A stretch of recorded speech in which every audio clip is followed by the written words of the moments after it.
live. Hello, everybody. Take it away, Twitch on the Hello. Hector. Twitch. Oh my god. Hello. Hello. Hello. Hi. We're here. Greetings. We're here. Oh gosh, we didn't talk about this part. You know what? I'm just gonna wing it. Hi Wing it. everybody. Great. My name is Hector, aka Okami at KG Okami all over the internet. We are here on Apoc Unlimited. We are raising funds for Leona. The charity is Indigenous Women Rising. Indigenous Women Rising. Correct. Yes, that is Yes, and correct. yes, and celebrating Women's History Month, and we are in a friendly competition with Yeah. Neon Lights Roleplay to Yeah. raise as much money as possible for this incredibly important cause in these trying times that we are in. As many of you know, I am the steward of the House of Dreams, fantastical worlds, mythical beasts, and wondrous tales. Set your imagination free. Um, and Proclamatic, I've decided, we are a TTRPG actual play collective led by queer, BIPOC, and marginalized folks. And I am here from the House of Dreams, to team up with my friends here at Pocketmatic Unlimited to be a guide. Today we are doing an interlude for A Season's Oath, which is a Wanderhome actual play series of hope, exploration, Yippee. and deep magic.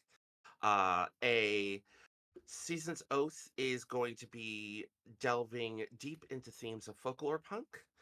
It's a West Marches hex crawl and, oh, excuse my dog, OSR inspired journey. All of them are seeking to understand.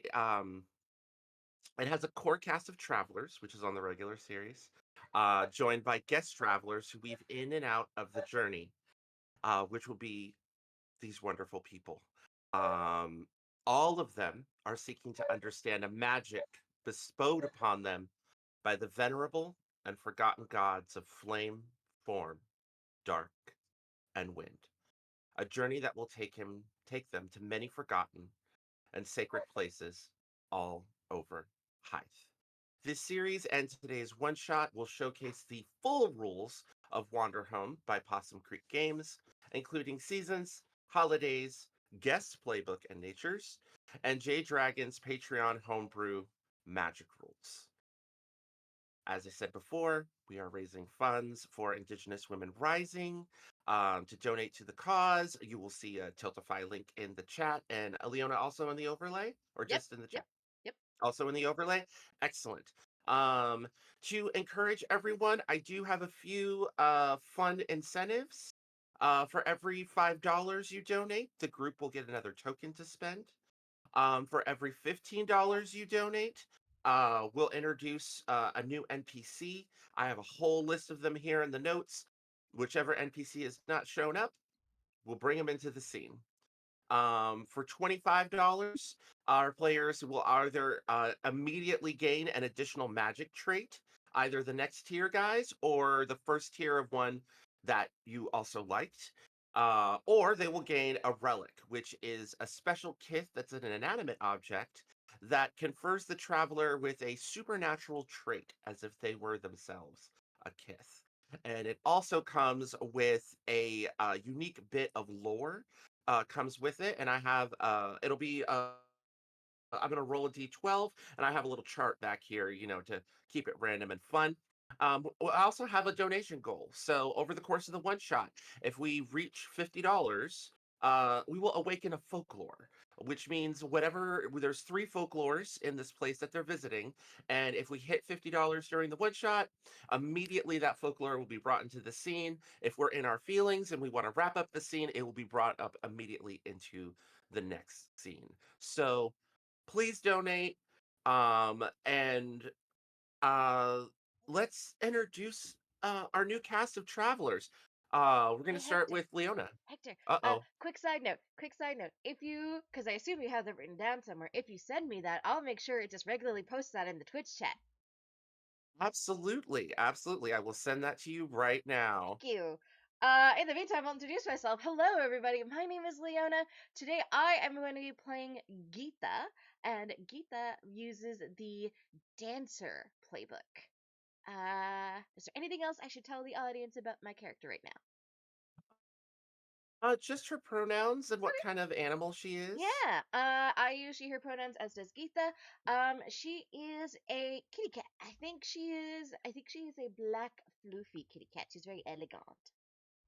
Yes. All right. And then Mark, go ahead and I'll just direct. Tell us about your character. Yeah. Uh, I'll tell you about myself first. What's the word, boys and nerds? Is it 41-year-old boy Mark J? 41-year-old non-binary boy Mark J. Today I am playing the playbook of the Ragamuffin, and my character is Oaken. They're just a little guy. They're just a little cat person that is hidden deep within the hoods, within a massive cloak that is way oversized for them. Um, they are going to be reckless and endangering everyone. Whoa. I'm looking forward to it. All right. Let's shift it over to Paul. Hey everybody, I'm Paul. I'm back. I'm unapologetically black, and I'm slightly older than Mark still. At 42, so we're just gonna get there. Um, Trying to edge me out of my one thing about being old, Go, Mark. babe. You have more I qualities use he. What's up? You have more qualities than being old. Yeah, No, but it's one of my favorites. and you're Okay. not old. Um, I'm old. Just old. I'm just old. That's my like. I'm old and I like lawns. Now stay off mine. No. I use he, him pronouns, as does my character Haros, who is using the Firelight playbook, who is going to be infinitely patient and try to get people safely on their journey. So it'll be a good time. Nice. And Very Haros is a raccoon, right? Haros is a raccoon. I get to be a raccoon and I just love it, you know. Yay. Da da da da da. All right. Uh, and wrapping up Taylor. Taylor, our motley crew. Hello, I'm Taylor. I use she, her pronouns, and I will be playing Echo, who also uses she, her pronouns. Echo is a cute little brown, fuzzy bat, and is the Dreamer playbook because that felt fitting for a little bat. Mhm. All right. So we start off every journey with four important questions. The first, and I believe Leona has an answer to this Ooh.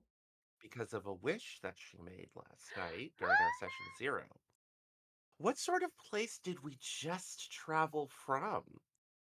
Ooh, we just traveled from Adaba. Mm-hmm. Okay. All right. What was it like? Like what was there? And feel free, everyone. This is collaborative. This is part of play to kind of add a little bit to this place that you all just came from together.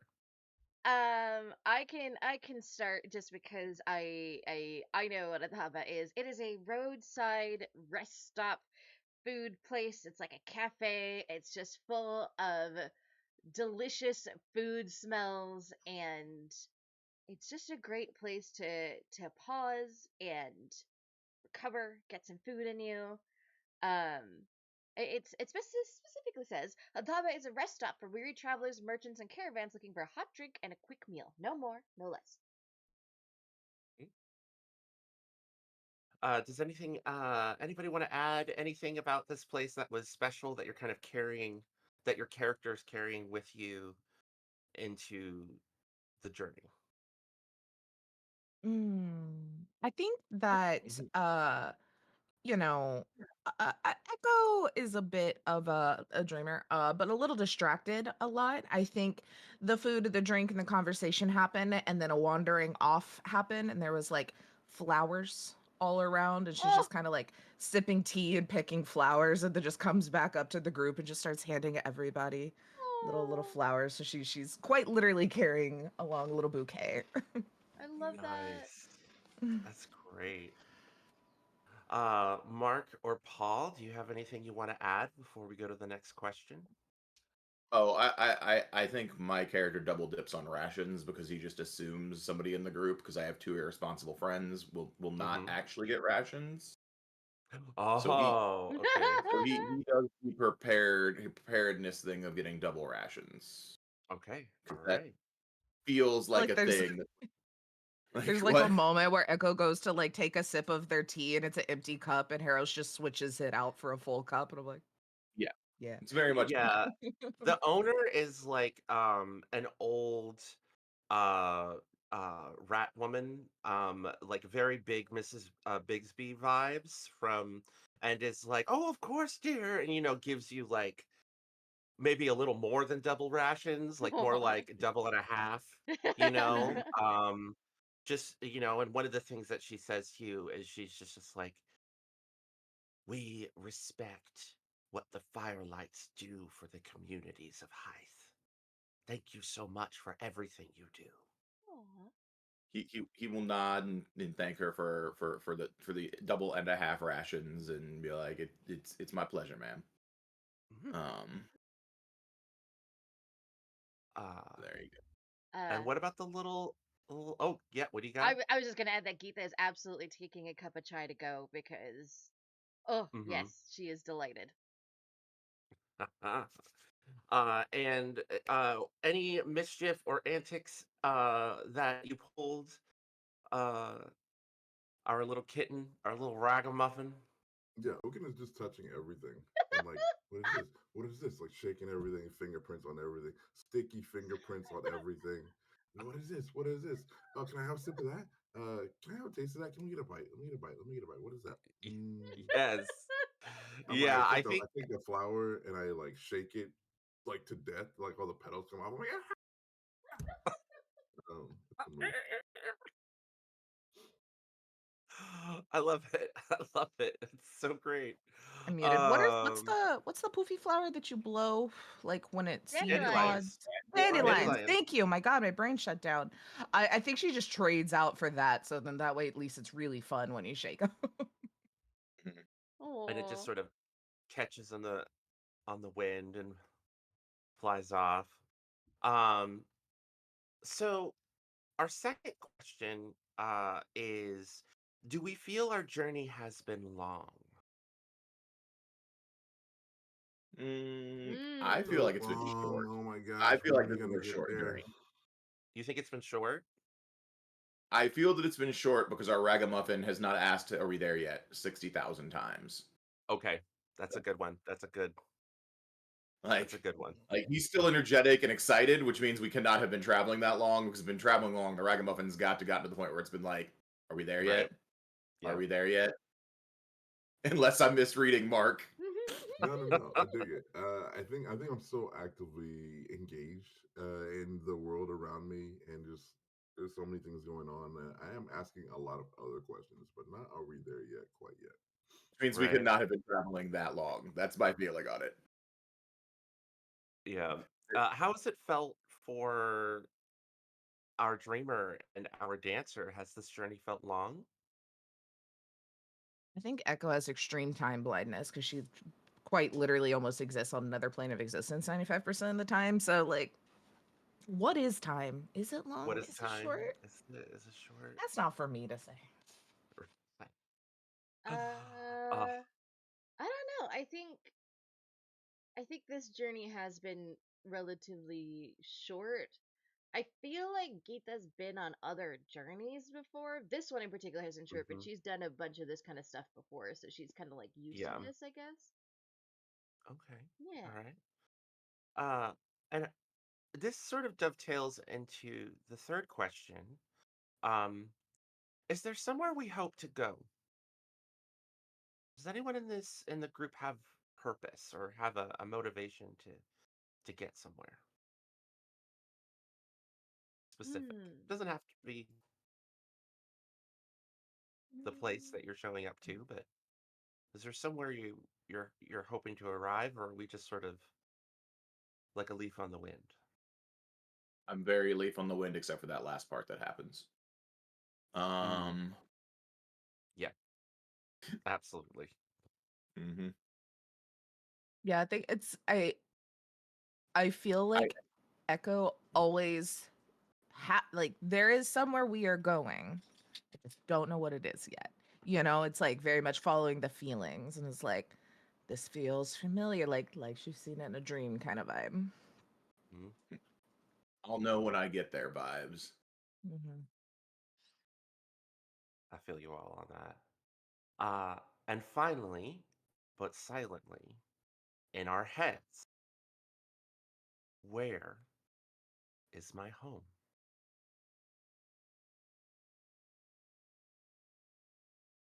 And with that, the road opens up to all of you. It is Devil Days, one of the months of Bright, one of the hottest seasons in Hythe. You're approaching a place known as the Sunforge Refuge. And first, we're going to start with the season, as I just mentioned it. In the Sunforge Refuge, during Devil Days, when the sun's heat becomes near unbearable, the aesthetics of this place during Devil Days, a calming breeze, parched soil, and the cruel, bright sun. Signs of the month: lazy teens, a festival remembering a local folk hero and their adventures, paper fans, and tart fruit juice. Gita, Yes. what is this festival that is happening at Sunforge Refuge? What is it called? Ooh. Oh, that's a tricky one. Um,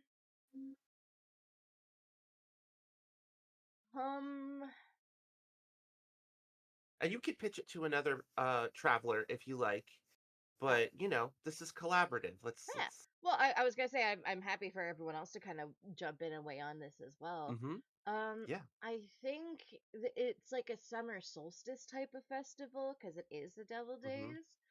Yeah. Um, I want to say something uh like the day the sun overcame the devil or something. Oh. Because it's like the Sun Forge Refuge, but it's the Devil Days, and it's like it's a local. It seems like it's a very local festival, right? Like it's not Yeah. a Yeah. universal thing. So it feels like it's like very specific to this locale, and it's something that they only do. So I feel like it's very specifically about how Mm-hmm. the Sun Forge overcame the Devil Days somehow. Um, Yeah. yeah, I think I'm gonna put the day the Sun Forger overcame the devils. I like it.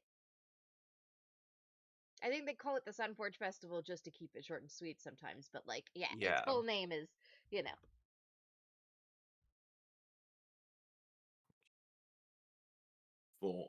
Full title. yeah. Yeah. It's Sunforge short, but Festival for it's much more short. understandable. It's a big full like. It's the day that this happened. Yep. It fits on a flyer better, fits on a poster. Yeah. A little easier. Yeah, Yeah. they were like, we need, It we does. need, we need a simpler title for marketing purposes, guys. Yeah. Yeah. For marketing. Yeah. It's for This real. graphic designer is charging us by the letter, and it's killing us. Yeah. Um. So what I'll say is, it's like, as you're kind of going down this road, arriving at the Sunforge Refuge.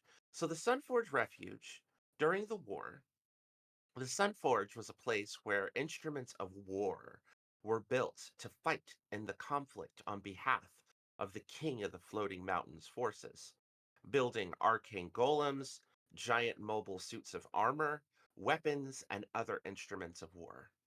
At the height of the conflict, the Sunforge was taken over by a worker uprising and became an outpost for the Purple Orchid Rebellion. After the war, the factory complex was repurposed to a commune for those who wished to live a peaceful life. The machines of war repurposed for farming, irrigation, and municipal construction. This place's natures are: one, it is a commune, which is a place of community and cooperation where everyone knows each other and everyone pitches in to help. It is a furnace. It burns hot with the forces of furious and creative fire. And it is a workshop, a place where fine crafts and wares are created and given life, and where people value their ability to breathe life into art. The aesthetics of this place, in addition to the ones from the month, are eclectic community gardens, tools, clothing, and or architecture that doubles as art, a work song, an imaginative craftsperson who made one of your treasures, ornate glassworks, and a mighty smith with a burning grudge.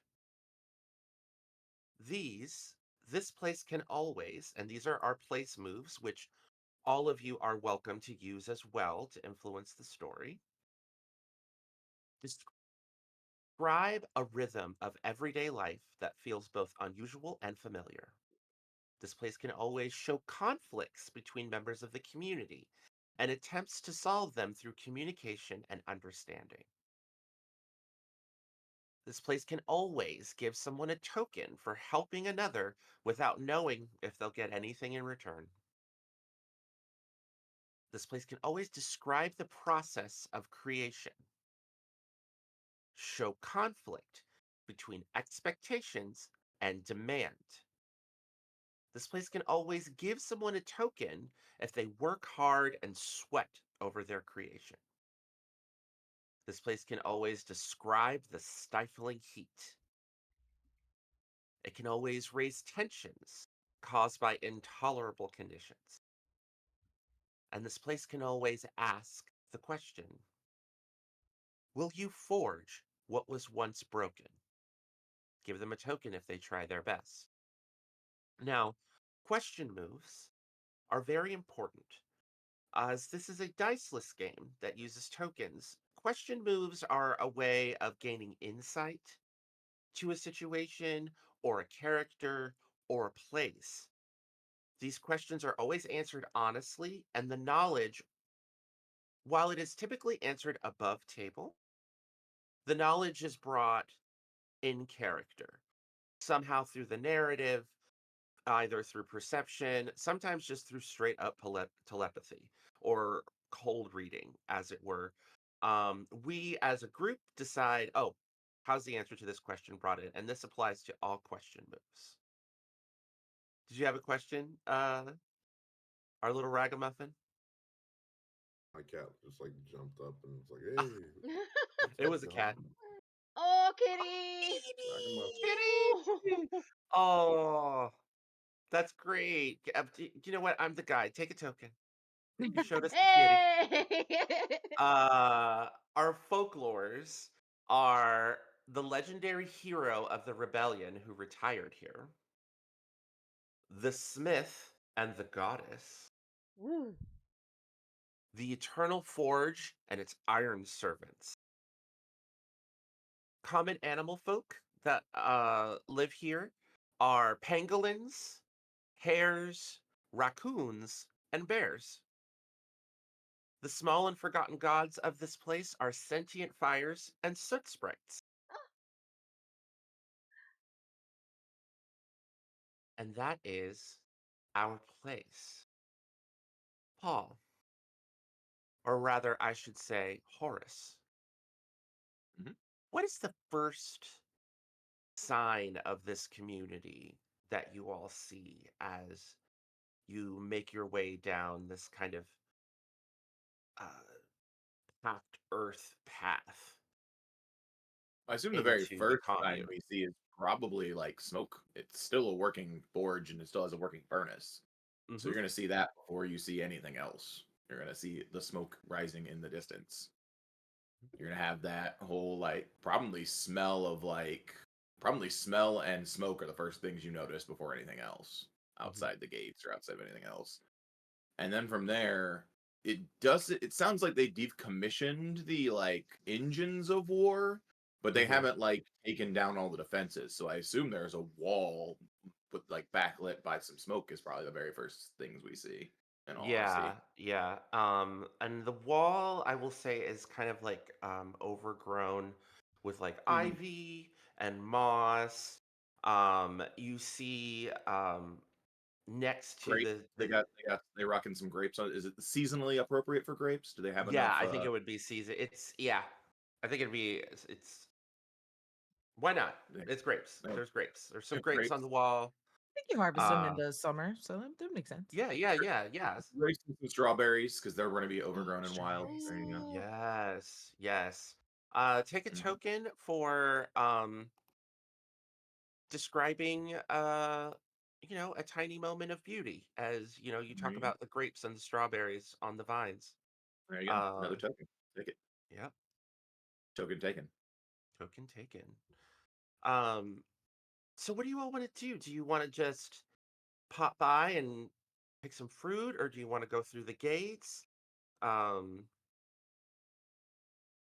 I assume we are of two minds. I assume party. I assume this party splits constantly based upon what we do. So I'm going to assume that our ragamuffin and our dreamer go pick fruit regardless of what our dancer and our firelight go to do. I Yeah, feel yeah. Echo's I feel there actively are like two stuffing adults here and strawberries. there are two not Oh. adults. Um, Yeah. uh, there is as you walk up our dreamer and our ragamuffin to approach the fruit, you start hearing music. Just a Mm. and there's like it's like a cadence as this beautiful like rhythmic work song is playing on the other side. It's a little muffled, but it's kind of pointed with the sound of tunk tunk tunk. And it's muffled because the wall is like blocking the sound, but you can like hear these people. There's just this like rhythm coming from within the commune. Um, I think like Echoes and kind of picking or starts grabbing a couple of strawberries and stuffs them into like the pocket. She's got this like what looks to be a very fancy dress, probably like 10 years ago. It's a little battered, a little dusty, a little bruised at this point. Um adjusts her big old glasses, like they're like Coke bottle glasses where her eyes look massive. And then just but she also is like wide-eyed at this and just looks over. Okie dokie, do we go? Do we what is that? I think they're singing, singing and dancing, and they're working. Echo, do you dream of labor? No, I try not to. Usually it's No, the opposite. It's like, labor to dream. Wait, what? mm, I guess it can be labor emotionally. It's deep. Yes. That's really There deep. is one time that, oh, I need a good dragon name. Someone give me a dragon name. Uh, hold on. Paul, the dragon. Oros. or sorry, oh yeah, it's like a sneaky, sneaky dragon. I was like, there's one time that Oros like told me about like a cave inside of a mountain and how I should go and I should mine it out and then he could be free. So I guess that's technically work. I haven't done it. Guess who? A, a mountain? There's a mountain with a dragon in it? Why aren't we going there right now? Her eyes, she's like gotten distracted now by like one of the little pennant flag things floating. It's like, oh, I hear music. Should we go? Just like loops the conversation. Yeah, yeah. Trapped in a I mountain, you say? Don't worry about it. Everything's fine. Everything's fine. I think uh Gita, you just hear like the most high pitched little echolocation sound that sounds like your name as you see Echo just like bolting, like not like bolting, but like skipping, like starting to try to get into the beat. Like she's calling my name? Yeah, yeah. She heard music and she thought of your name, so she Ah, just yelled it as she ran. ah. I think Geetha is not that far behind. I think she wants to check out the festival, but she's also very intrigued by the idea of picking strawberries. So, yeah, I think she kind of is just like, oh, there's, I found him. And she kind of looks at Harris and she goes, I found him this way. And she starts heading over to see what's going on and what's up and why her name was called. Uh, it becomes more apparent to the two of you as you get close to the wall where all of the grapes and the strawberries are growing. What Mm-hmm. has excited Echo? This song, this work song is playing from the inside. And Gita, I feel like you have something kind of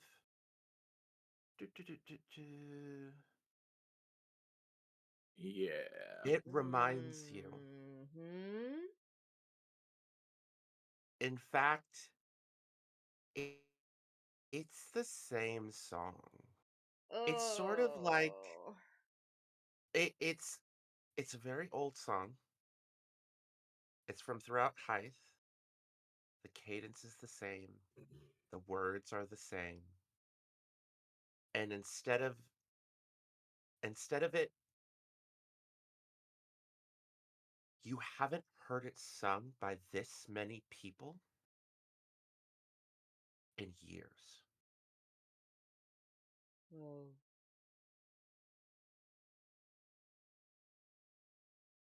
Like since you left home. Wow. I don't know if she knows what to do with that. Like, that's not something that she is, like, Are you prepared comfortable for. with that as a player? Would Oh, you yeah, like me yeah, yeah, yeah, to yeah, yeah, yeah, yeah. Like, Okay. she's Yeah. just, like, in her head, she's just kind of like, whoa. Because she's, like, looking around at the fact that she is, like, surrounded by her friends, and this is very familiar. And there's, like, something really bittersweet about hearing so many voices singing this song. And I think it's one of her ears is cocked up, one of her ears is flat. And Mm. she just kind of looks stuck. Like she doesn't know what to do. So the lanterns, the weird lanterns that are floating around Echo. One of them kind of almost like floats away from you and spins around Horace. And then Horace, you hear like a ghostly Mhm. whisper in your ear Sure. It's Tuesday. that Um, says, Memories are haunting Gita, and we understand what it is to be haunted. yeah. And then the lantern floats away and then resumes its place around Echo. I think at that he's gonna guide our two less our more scattered brain people towards like the gate, kind of hurting catwise and catch up to Gita to a degree, and kind of lean down so like the brim of his hat kind of covers both of their conversations. It kind of covers the conversation because he's got one of those large brimmed hats. Allows you, great for whispering if people can't lip read. Um, but he's gonna put a hand comfortably on Gita's shoulder and be like, "The only way to go is forward, unfortunately. Um, but we can talk about what seems to be the bother in a bit, and kind of move Gita forward because like pausing and stopping isn't going to get us anywhere type of situation, especially with these two. Mhm. It's just going to end. It's just going to end in awful. He just like we can speak at length, but we cannot stay still in the creek. Right, right. Um and it kind of shakes her out of it a little bit, and she nods and she keeps walking. Um she normally, when Geeta hears music, she'll start swaying even if she doesn't actually start dancing. Um but you're not sure she's feeling this rhythm at all. But she does shake out of it. She does start walking. Mhm. Uh, Horace, take a token for speaking your true feelings on a subject. Cool. Doop, doop, doop, boop, boop. Tokens. We need like a get a token jingle music, like victory, Yeah. like Uh like the victory music from Final Fantasy. The dun dun dun dun dun. Oh my oh god. my god. When you go through the that's gonna when you go through the gates, and the gates are very high, you immediately come into an area where you see the huge eclectic community gardens, just rows upon rows of vegetables and herbs. And it's kind of like a little bit of a sight as this massive, what looks like a set of mobile armor that is kind of like, it's not polished or shiny. In fact, it's got maybe some moss growing in places.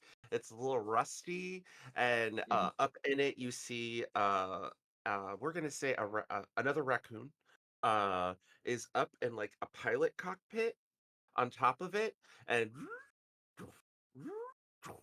like he like waves at you and is like, hello, welcome to the Sunforge Refuge. We're everyone's in the town square right now, enjoying the Sunforge Festival.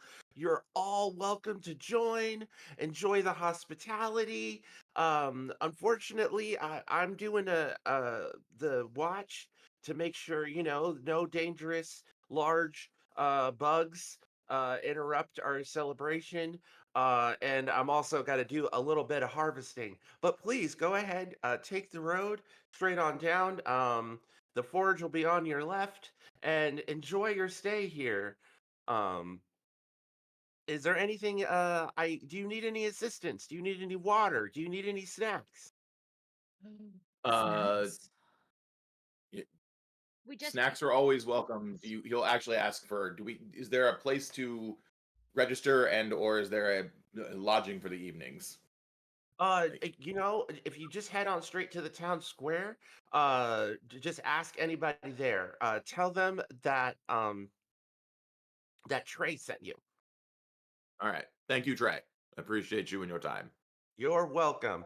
Happy Sunforge Festival. And he throws he goes into like the little cockpit where he is, and he throws down what looks to be like a linen bag with some twine wrapped Ooh. around it. Or actually, no, not Mhm. twine. Like a bright orange ribbon. Ooh. Like the kind that you would tie with a gift, and he tosses it down, and then and then it's very carefully going in between the rows, and you can see occasionally like little like appendages will pop up out of the side and like start weeding Ah, the plants. um and as he leaves you all to continue on your way. who catches the pouch? Yeah, who catches the pouch? I think Echo Mm, stands there like to catch it, but does not move because she has no depth perception. So if she catches it or not, I don't know.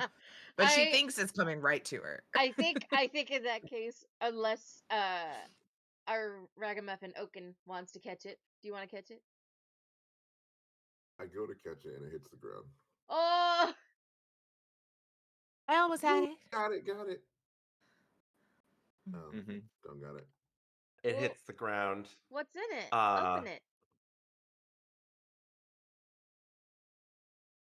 Yeah, I open it. you open it, and you are hit, and it is a fragrant spiced marzipan, Whoa. and just like little pieces. um and it like, there was some fresh marzipan the um at the little roadside, at the daba. Did I pronounce that right? Yeah, I want to make sure I yeah, pronounce that yeah, right. yeah. At the daba. But this is like, you're not sure what they put in this, but it smells amazing. Since it's been dropped on the floor, is it like what's the marzipan brand Della Rosa where it just like disintegrates if It's you a like little. slightly touch it. It's a little. It's a little. They're a little like. You no, they're wrapped in like rice paper.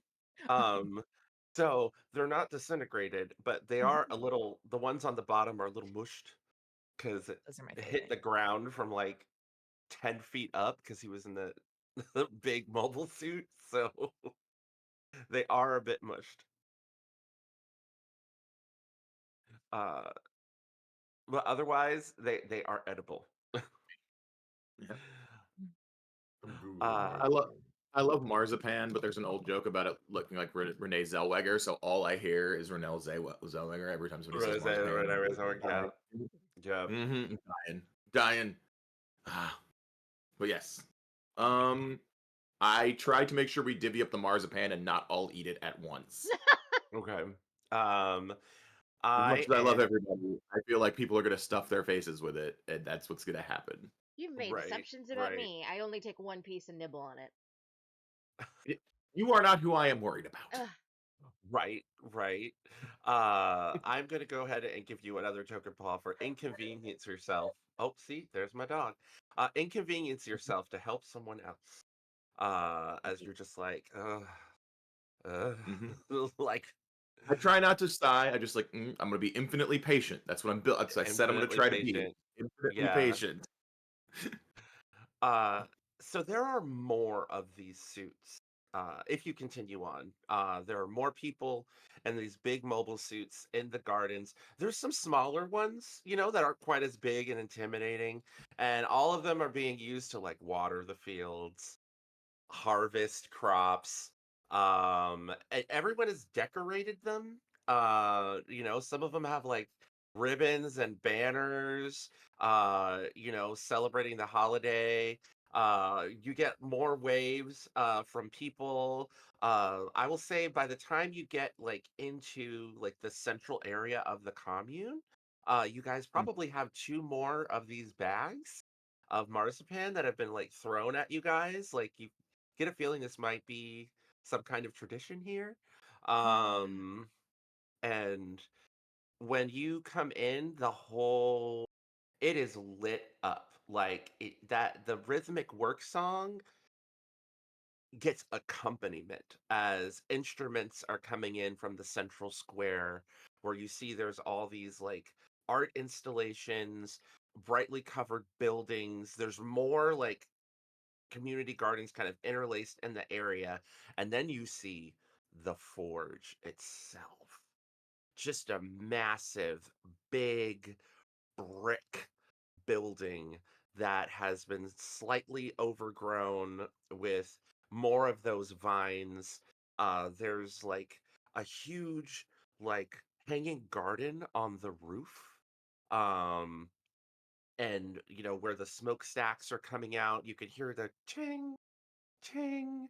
This whole central area is just lined with shops, glassware shops, silversmithing, seamstresses, like, and there doesn't appear to be any like money or currency being exchanged. Everybody's just sort of bartering and trading goods and just there's some children underfoot, the lazy teens of the month. You could see some of them sitting on the roof, just lounging about, drinking the juice. Uh, Pangolin woman wearing a really, really nice cerulean blue over robe with like a bold bright pink cherry blossom pattern sash Ooh. that comes up with a tray of chilled tart juice. Comes up and says, "Juice for the festival, welcome." Thank you so much. Um, I will definitely take a cup because it is hot out. And Yeah. she doesn't necessarily travel light, like she is wearing robes and silks and stuff, so she's a little warm. She's probably adjusted it to kind of help with the heat, but yeah, she takes it and she'll take a sip. Uh, uh, Are you looking? Are you new arrivals to the commune? Are you going to be settling here? Do you need a space, or are you just traveling through? I think we're just traveling for now. Well, I believe that if you need a place to rest your head, Sharon, the glass blower, should have some space in her hostel that she has behind her workshop, and she points across the square of the commune, past all the various like art installations and things to this beautiful like what you know what Echo Mm. Hmm? as the kith points to the glass blowing shop. What does it look like? What does the front of this glass blowing Ooh. shop with a hostel in the back look like? Yeah, I think throughout this like entire experience walking through, Echo's just been holding on. Maybe it's just like one of like Gita's scarves as like just so Gita could guide, and she's just been Yes. like looking all around the entire time. And really, really just like taking everything in and has been like eyeing on like a moth to a flame at this glassblower shop. I think it has not only like the actual like windows of it being like cool intricate stained glass. I think there's also like chains and ropes that like hang down with like the big like glass witches balls and statues and all sorts of like different glass things mixed within with the lantern, so it's kind of doing like this almost disco ball effect of the light bouncing through all these different colors and everything on it. The building itself being, very similar to everything else, but like the decorations of everything around it has been mesmerizing. Mm. Yeah, just right over there. I'm sure she'll be able to let you rest your head. Thank you so much. I want to go there. Yeah, I think we should probably head over there and say hello, make sure that there's space. I want to say that the drink kind of tastes like Jamaica. I feel like if it's a tart red Yeah, drink, it probably tastes like agua yeah, de Jamaica. Mm. super, yeah, a Mm. very tart Jamaica. Um, so smash cut over to the glass blowers shop or studio, I should say. Um, Coming out from the front with a unique piece of, I think, sculpted glass in her hand is Sharon. Um, she is a raccoon of maybe late 20s, early 30s, with beautiful jewelry, handmade jewelry. She's wearing a caftan, a bright blue caftan, Love it. with Love like a it. gold belt that you can tell she probably made herself. Uh, and because it's got like pieces of like glass, colored glass, uh, little colored glass bulbs, on top of the it's those like circular belts that are linked by chains. Hmm, hmm. She's got one of Mm-hmm. those, and then she's got like colored glass on top of it. So like the reflection of the light is kind of shining. So kind of well, you think it's glass, but then as she gets closer, you realize, oh, those are jewels. Ooh. Um, and she walks up. She has bright.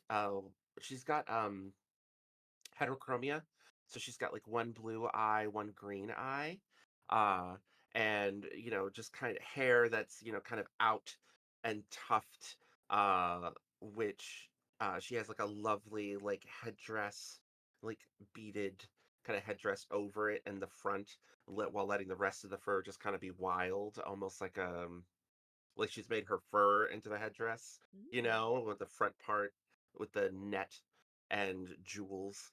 And she just sort of steps out Horace, Mm-hmm. which one of your treasures that you carry did Sharon make, and how do you know her? I know her. Which one of my treasures? Because I only technically have one, which would be the rusted old lantern situation. So I assume she originally Mm-hmm. made the original lantern, like the Mm-hmm. original like lantern Yeah. situation. Mm-hmm. And I know her because she is my second cousin. Yeah. Okay. Family. I went to go do Firefly things and stepped away from other family business and she Mm-hmm. stayed doing things that were useful to the family because they I assume she also makes a lot of like the stained glass as well for the Yep. family. Mm-hmm.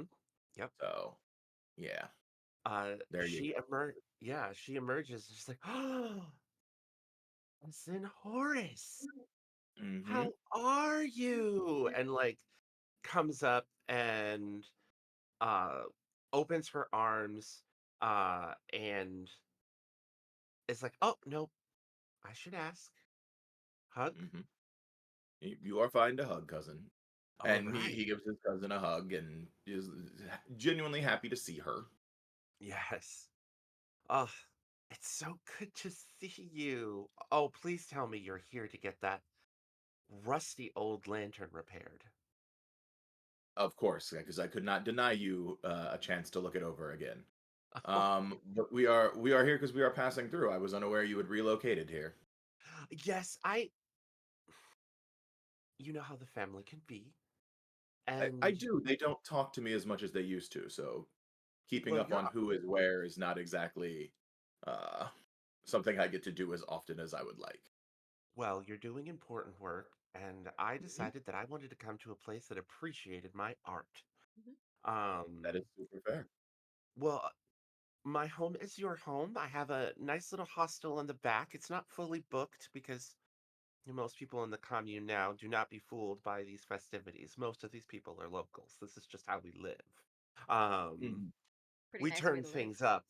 Oh, it's a great way to live, but we turn things up for the festival.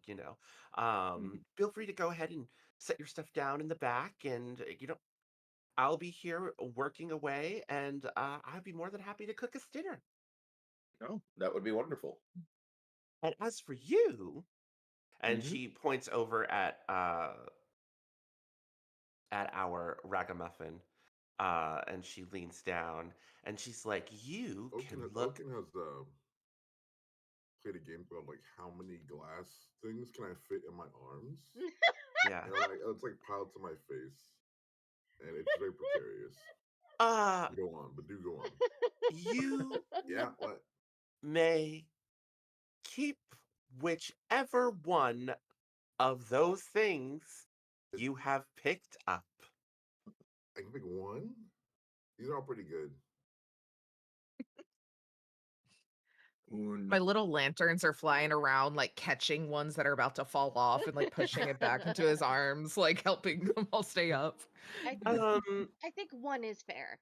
And we probably should offer some strawberries in exchange. And she kind of very like pointedly looks at Oaken. Oh yeah, I got some strawberries in my pocket. Um, and half Just of them fall to the ground. The glass uh, thingies. this, uh, tuk, tuk, tuk, tuk, tuk, tuk, tuk, tuk, tuk. Like, none of them shatter, but they all do that really, like, has anybody, like, dropped a glass and heard that thud? And, like, it's the glass thud, Mhm. like, where, it's just,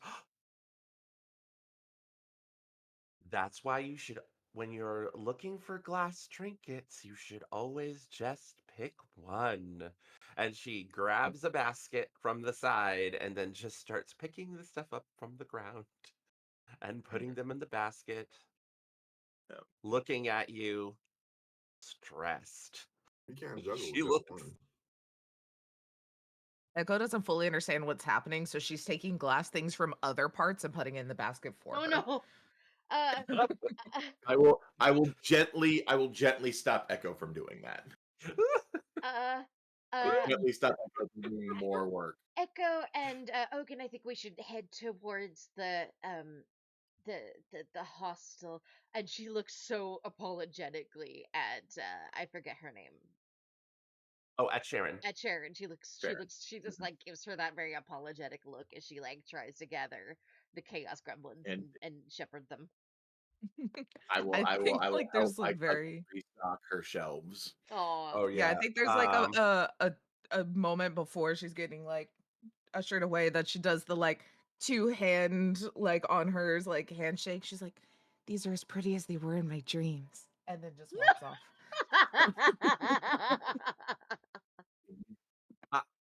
Uh, Paul, go ahead and take another token for inconveniencing yourself to help someone else. Can Um, I argue that I'm inconveniencing myself to move these two gremlins along? no, but I will give you a token for doing something kind without getting anything in return. That's fair.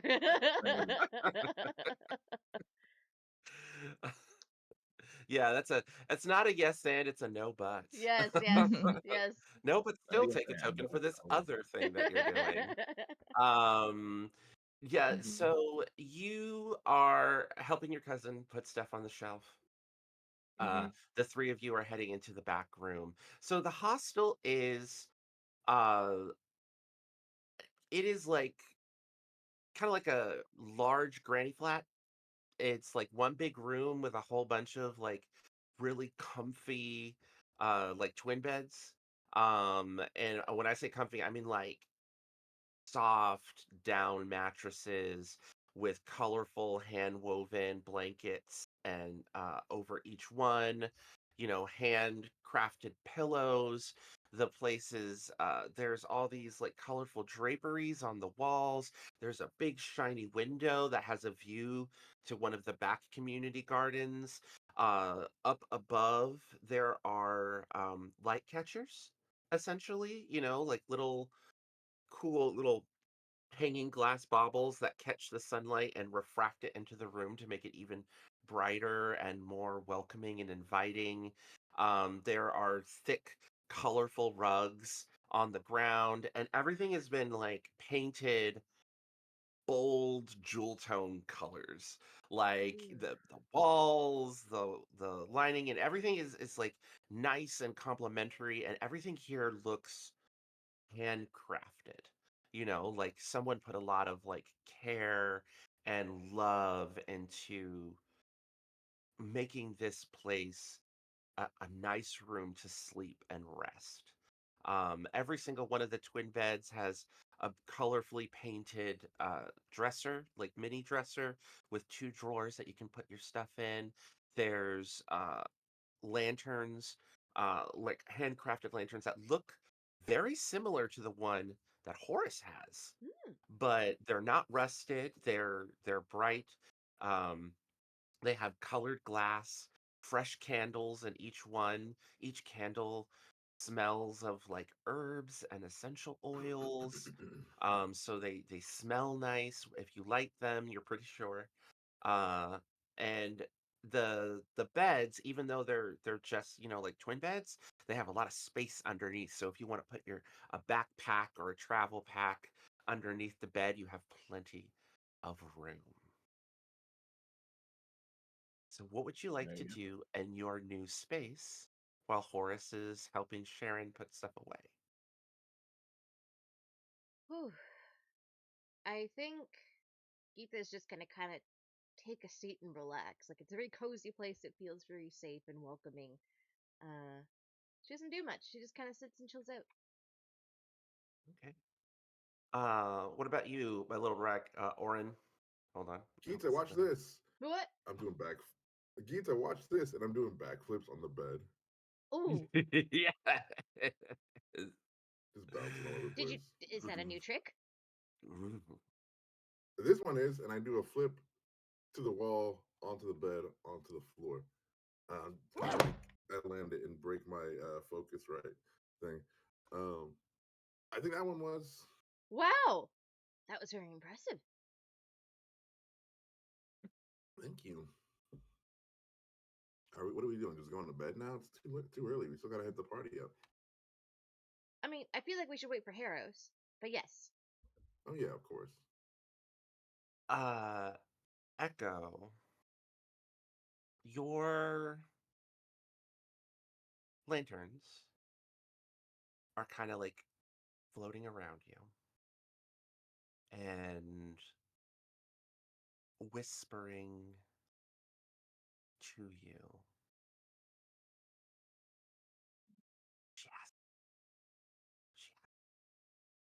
she, She what? Sorry, it cut out a little.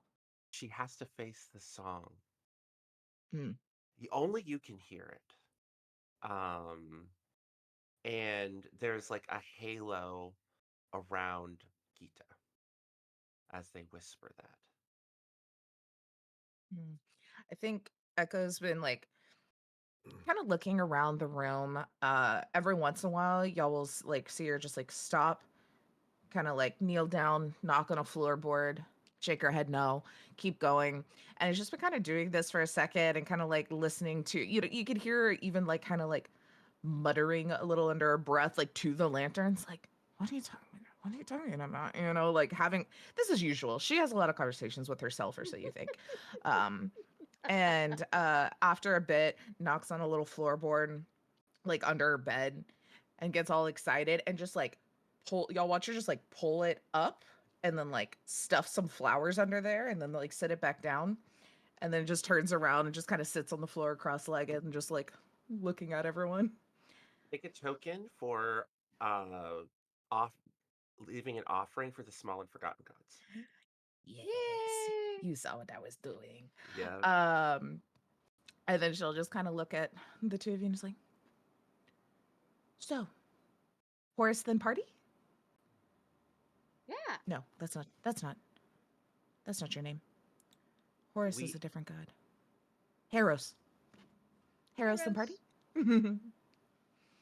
we edit over to Harrow's as he is with his cousin putting away glass figures.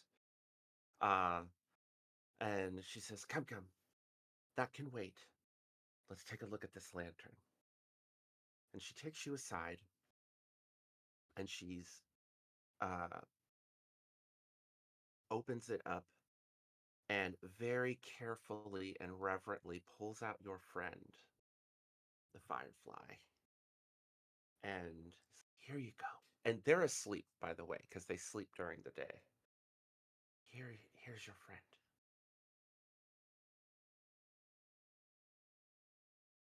Oh, Muted. He takes him and puts him under his cloak because I realized I'm muted. Need to not be yeah, muted. yeah. Uh, Works better when I can talk. and her fingers start dancing. Like she pulls out like cloths, like homemade glass cleaner that she made herself. She's got like pulls out like a little drawer. She's got like a little colorfully painted work desk, uh, Mm. replacement panes of glass. And while she's talking to you, her hands are just like moving on their own as she's like repairing and cleaning your lantern. Yeah. And she's like, "So, I'm still carrying this, your mother's lantern. It's Mhm. very kind of you, very sweet. Um, I'm glad that you have friends.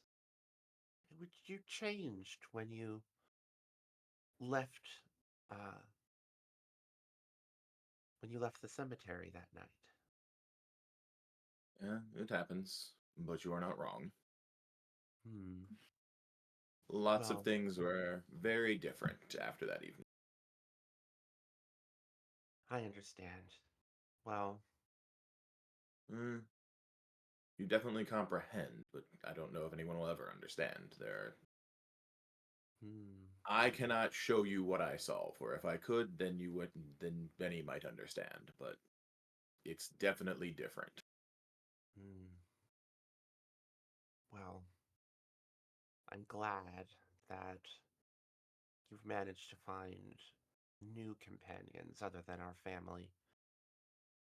I always had Mm, such high expectations. I don't know why. All of the uh, legends about raccoon folk says that we're all clever and go on Mhm. our own way, but your parents, my parents, so uptight. I feel like the war really changed them. Mm. The war gave them insight into a different direction, and unfortunately, that direction is problematic. It's not it's not altogether bad. It's just so off. So off is the only way I can put it. Pain I is don't know a better way boredom. to describe it. Pain is boredom. And they live in a perpetual state of boredom. That is very true. They do. Ah, all done. Managed to keep the gothic aesthetic, and she sets it down, and it still looks, Mhm, blackened and old, but she's cleaned off the rust. She's replaced the glass, mhm, um, and she's tightened the bolts so it doesn't look like it's about to rattle. And she's uh, changed out the bedding, for lack of a term, so that mhm. your firelight's more comfortable. Yep. Well, dinner will be ready for you when the sun goes down. Go out, enjoy the festival with your friends. I'll do my best. And he'll give her another hug and be like, "It's good to see you. Or at least it's good to see someone in the family who's not obsessed over things that are not doing anyone any good." If you are ever ready to find a place to truly call home, you're always welcome here. I will keep that in mind. Right now I'm right now I think my talents are best spent wandering. But when I'm ready to lay down this mantle, I will keep that in mind. Good. I want to respect everyone's time because this is supposed to be short and sweet. Mhm. So, we're going to do like a little montage. Montage. Montage! Uh, you all reunite. There's like a little, setup of leaving your things. You head out into the square. It's a wondrous day. All kinds of shops, all kinds of artisans. There's a moment where you meet a grumpy pangolin smith, who just eventually the antics of our ragamuffin get him to smile. Um, Gita, you are haunted all day by that work song, but you manage to bounce from one moment of sweet joy and beauty to another with your friends until finally the sun goes down and the nighttime festivities begin. There's bonfires, there's lower music. The older, more elderly members of the commune have gone to bed. The teenagers are up and about, but still being lazy. Some of them even having gone to bed early, but like in that lazy teenager way of passing out in the middle of the garden with a stolen bottle of spirits. Uh, or and most of the well-behaved children have gone to sleep while the other fair brats, as we would call them, or festival brats, have been running around with our ragamuffin, eventually called into dinner by their respective parents and guardians. Um, and you share a meal with Sharon. It is delicious. She makes dumplings of various different sweet meats and fresh steamed vegetables, and has a whole vat of that cold, tart Jamaica juice for you all to enjoy. But she leaves you all be as she has a hot date that night, but says the hostel is all yours. So, for your final moments before bedding down for the night, what do you all do? Hmm.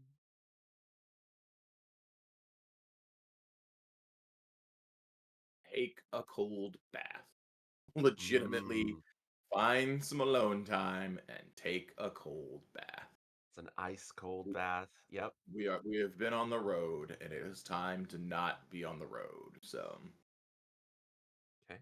cold bath o'clock for Heros. Mm. I think that Echo will find Gita at some point. Maybe like, we're just kind of like a little central area in this room where there might be like a chair and some books or whatever. Yeah, yeah, absolutely. And will just kind of like sit down casually, start kind of thumbing through one of these books, and we'll just like, Gita, Hmm? I know that y'all think that I can be a little batty, but I notice everything. Gift and a curse. What troubles you with the music here, if you don't mind my asking? Her tail starts whipping around. She doesn't even realize it. Um, you kind of see her tense up a little bit, and she kind of seems to look uncomfortable. And she goes, "Well, it reminds me of home. I. It's not that I don't like the work song here.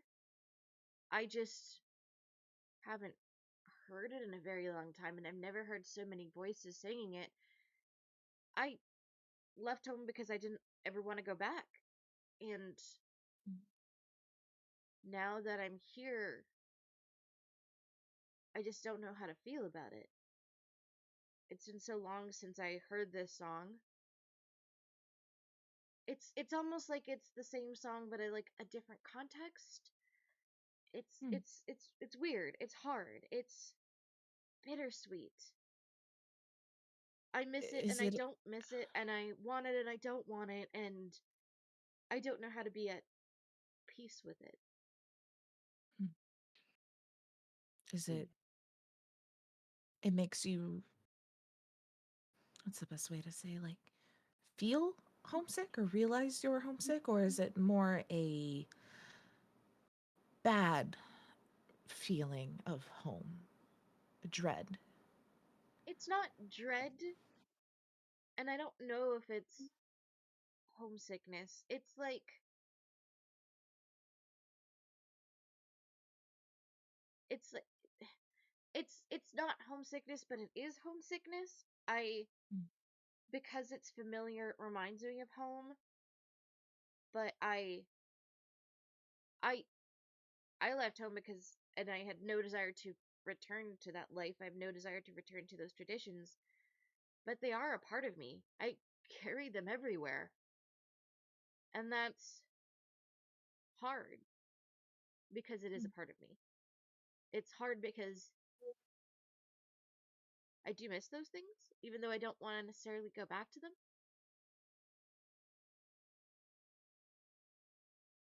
Take a token If for it speaking your true feelings on a subject, both of you.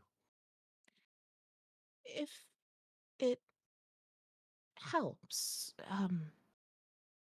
my home, it's very different in a way that we were all encouraged to spread our wings, find our own path, um, become who we are. But that doesn't mean that we lose the traditions of our families. We just reform them to a way that fits our life and our current needs and feelings better. You could look at it in that way of where it's you're not returning to the traditions and the things that you disliked. You're embracing what made you you and making them what you need now. Hmm. She sits, she thinks about that for a moment. Her tail stops swishing. You're right. I like that. Thank you. Mm. That's really helpful, actually.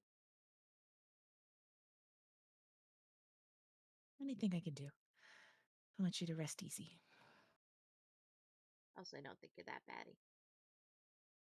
Even though you are. I mean, literally. I But mean, yeah.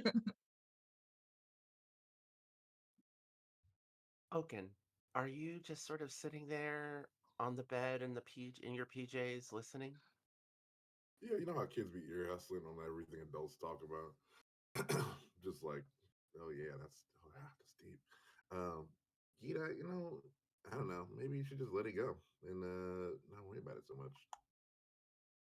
And the little small god, uh, the little bright luminescent kind of mote of light I was just gonna bring that up named actually. named Yeah, yeah, Knock. yeah. Yeah, what does Knock do? So I made a friend today. oh, Its name is Nak, and it's a little god, and it actually it glows and like kind of floats into the little glass ball that I got earlier today, and it makes it like really luminescent and like pretty color all over the place. Uh, and next is like these things passing. I don't know, whispering about 99 vengeful demons in my ear. But besides that, you there's too? always you two what? What? What? Who's that? Looks Knack, at Knock. Ah, Knack. I just told you, Knack. They're really cool. And they told me that all things will pass and that one day this too shall pass. And you should always find the joy in life before the demons arise and seek vengeance on us all. Hmm. can I So who talk to passed the that on? it, can I the talk to the glass dust orb. bunny? Did it like the flowers I left him? Knack. No, they're not. They don't. It's like they're not friends. Not all gods know each other. That's just it. That makes sense. That makes sense. And the walls here are thin. Like while you're in your cold bath, you can hear all of this. Nope. I put Um, my head into the water and I take my very little alone time and I enjoy it. It's isolation never chamber. all good. Nope. Nope. They All start good. talking. I go under. My head goes under the water. My snout sticking out so I can keep breathing, and I enjoy my moments of alone time.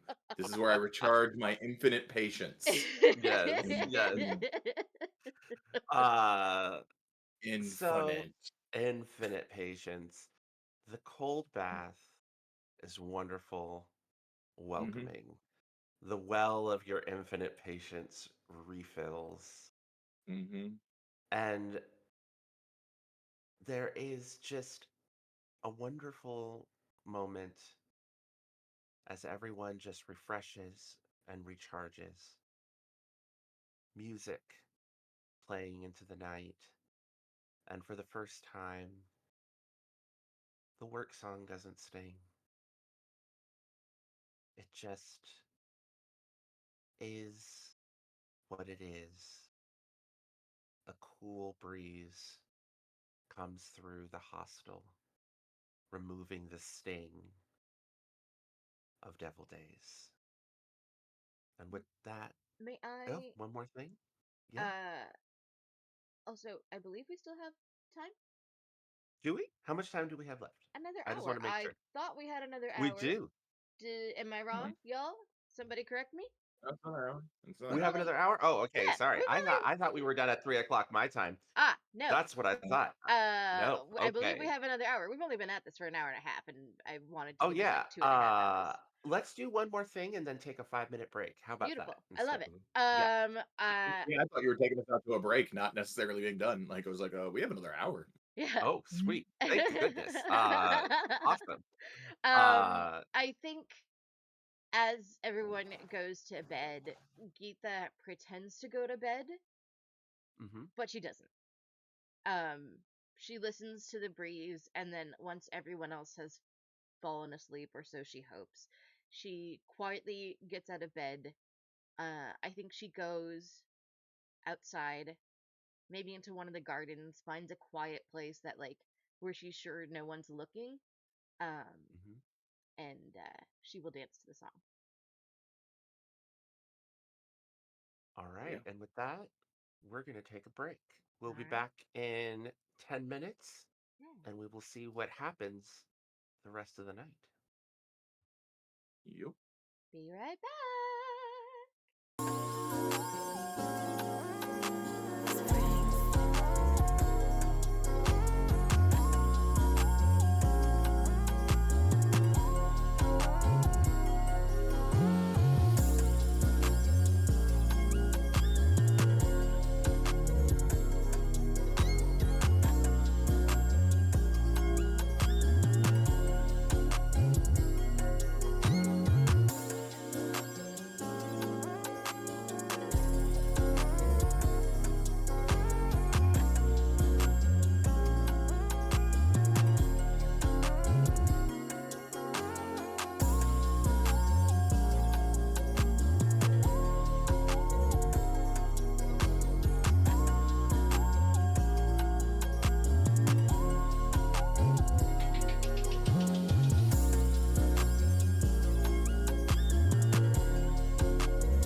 We are back.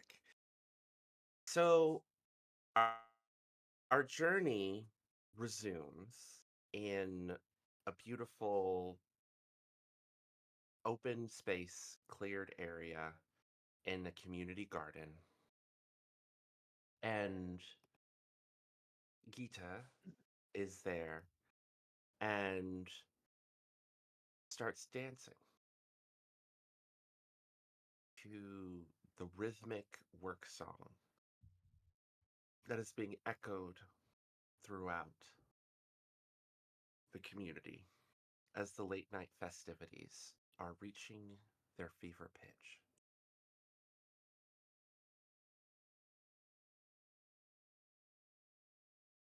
You spin, you dance, and you can hear people shouting with joy and elation. The rhythm is entering your, it's like it's entering your spirit, you know, like with every move Gita makes, it's like you just feel the joy, even the warmth, because even though you're underneath this canopy of stars, it is warm. Hmm. It is devil days. The breeze is cooling your skin, the sweat glistening underneath your fur, and you hear a voice from behind you. It says, "You dance very, very beautifully." She freezes. Uh, thank you. I didn't realize Oh, anyone was watching. when you look, there is a large owl of indeterminate gender, they them pronouns, um, wearing a bright red caftan. Uh, and you know that this particular style and cut of caftan is the traditional garb of a native of Indra, a land far to the northwest of Hythe. They smell of spices and silk, and they're looking at you with their, wide owl eyes gleaming. Um, and they tilt their head, and it reminds me of the dancers from my homeland.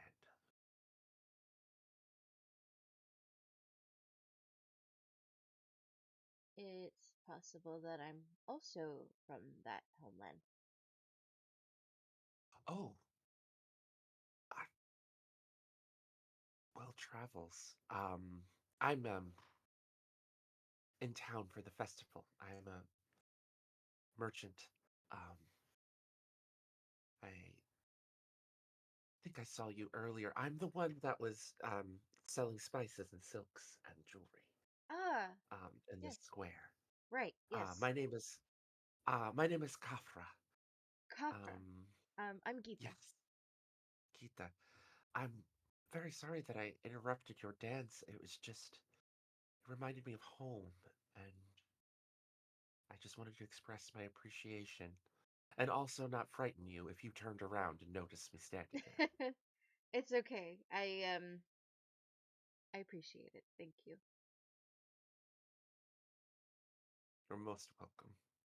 Would you like a drink? And she like goes over, and you notice that like in a nearby area she has kind of set up like a low table with some of that jamaica, that tart fruit juice. Actually, yeah, I am feeling a little thirsty now that you mention it. Here you go. Thank Hands you. it over to you. Um, to the Sun Forge. To the Sun Forge.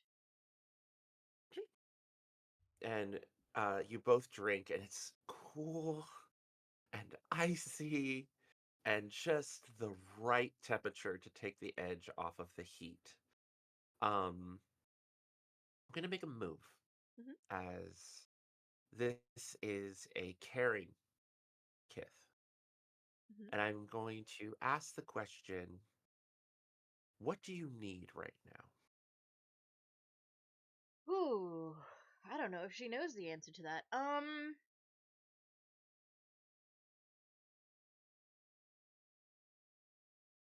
I think she just needs company. Hmm. I think she just needs a friend.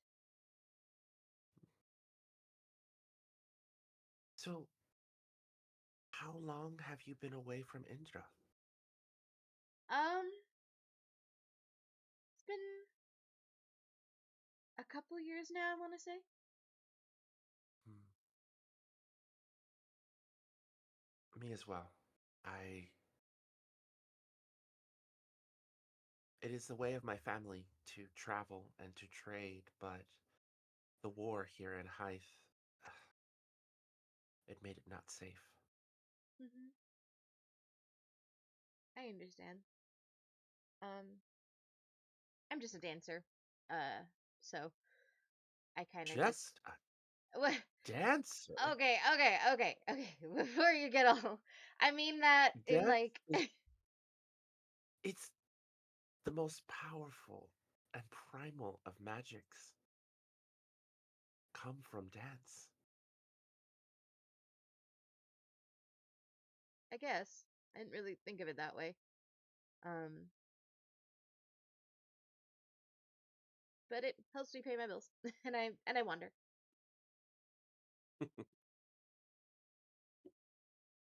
Beauty, I can understand trading in beauty.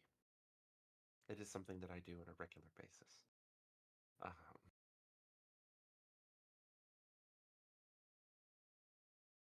you know, I think I might have something for you. And goes over to the little knapsack that she has nearby. Beautiful, hand embroidered, red and purple. Reaches in and pulls out a lovely beaded necklace that matches the colors of your outfit. Oh my. A little piece of home. Are you sure? Absolutely. I'm a peddler. I have plenty of these. Oh, it's beautiful. Thank you. I don't dare say no. Thank you. And she will accept it and she'll put it on and kind of pose.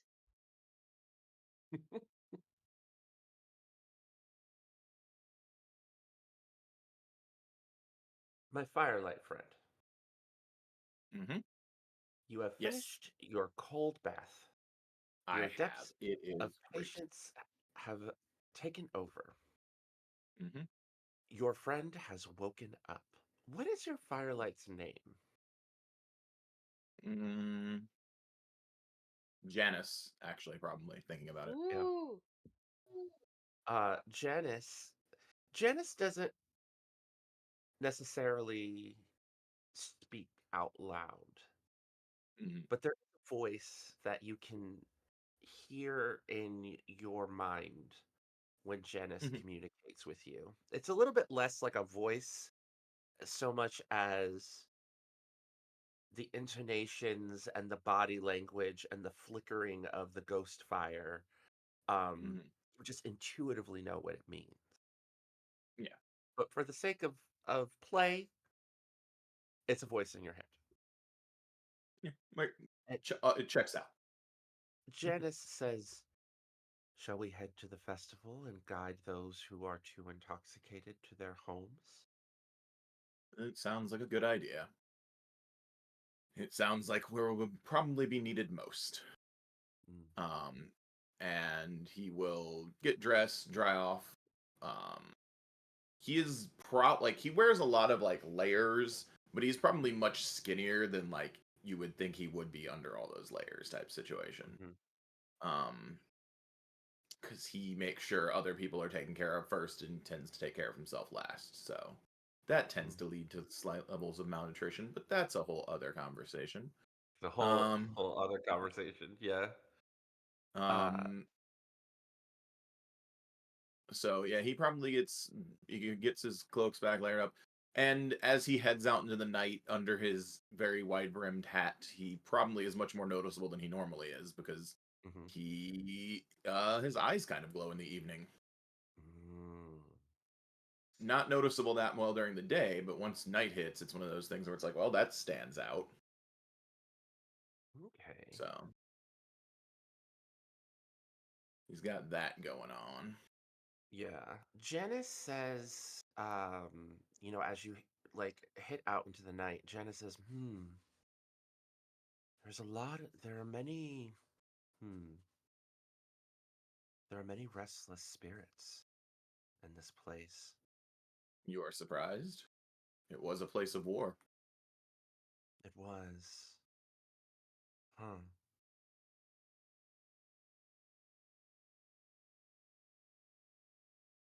There's the dog It again. was. Yep. Get the dog. Uh, hers is like, Doggo guy. yes, doggo god. The Janice is like, I am not surprised at the amount. I am surprised at how calm they are. Mm, that is fair. Typically, when one That's is also understandable. restless, they are not at peace, but there's something about this place where the ghosts, hmm, it's almost like they are here out of habit. More out of obligation than actual want. Yes, there's, oh, that's a loud dog. It's very little, We're there not she goes. necessarily hearing it, so it's okay. Fabulous. Uh, there's a little bit of, there's very little pain here. Mm,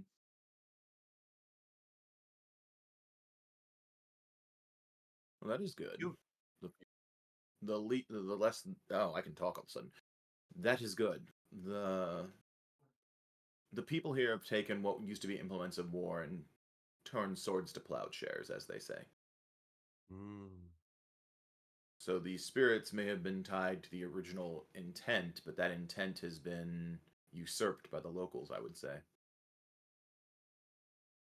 usurped is such a strong word. It seems appropriate. They took something that was made for one purpose and have repurposed it utterly for something else. Mm. And they have done so in a manner to undermine its original intent and purpose. Just because usually it is used in a manner that it denotes more violent or more aggressive means does not make it an appropriate word. Hmm. I do like my new lantern. Oh, I mean, it's refurbished. And my dear, dear cousin tends to like making things look. She has a knack for making things look very pretty. It is Mm. not a skill I shared with her, but she does a wonderful job of it. She does indeed. We should definitely come back here on a regular basis. If it is where our path takes us, it is where we will end up. I do not disagree with the want to The eve- spend more time here. Good. the eve the evening there's a pause in your banter with your friend as you're able to kind of light the way for several Mm-hmm. groups of people that got a little too intoxicated on a fermented version of that tart juice Mm-hmm. that people are now drinking after sundown, the more adult version of it. Mm-hmm. It's about an hour or so until finally see you're going kind of through the forest or the gardens, I should say, the garden area. Garden area. Um, looking to see if there's any more, mischievous, lazy teens or party goers to lead, Mhm. back to safety when Horace, you hear from Janice. It is a beautiful night, Yes. and the lantern has been refurbished. Did you wish a moment with your mother? Mm, not I can this eve. open. I know. You are quite capable of doing such. Not this eve. I do not. It would feel selfish, for I do not need her advice on the matter. There is no matter from which to counsel, which I need. It feels like it would just be reminiscing for the sake of reminiscing. Had you ever given thought that perhaps reminiscing for the sake of reminiscing would help her remain at peace? The I dead don't have. like it when they are merely a resource of knowledge to be extracted from. I agree with you, but if I were to, I feel that my cousin should be present. I would not wish to deny her the joy of being able to interact with her auntie. And he kind of glows with like approval at that statement. And take another token for speaking your true feelings on the subject. On Not a a problem. subject. Um, On a subject, and at on the that, subject, and on all the subjects. yeah, on all the subjects. Uh, and as you finish that kind of banter back and forth, that's when you notice Indra and Gita um, Mm-hmm. sharing a drink in the Mm-hmm. gardens. Mm-hmm. Meanwhile, I'm gonna go back to where the others are sleeping. But are they sleeping? Echo, what are you dreaming about? Oh boy. Um, she dreams. I think I think being here and being around so much life and history and things, I think she's dreaming of this place. And I don't know how much the line really is there for imaginative dreams and like reality, really, because she believes in both of them equally as part of their own existence. Yeah, I think that it is um maybe a dream of the actual event that this festival is celebrating. And she's kind of a Mm, bystander in watching this great battle of this area. okay, okay. Um, you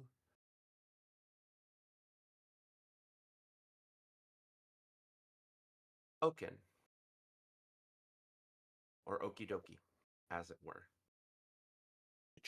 While Echo is asleep, you notice uh, a mirror on the nightstand with various other trinkets that belong to Echo. Like you get up to get some juice because you're thirsty. You know how kids can be. And you notice it and it's cracked. But as you get closer to it, the crack is starting to seal up.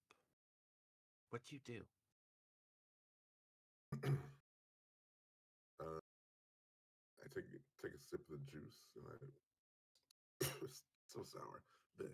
And then I look at the crack in the mirror. I'm like, oh, what is going on? Am I still dreaming?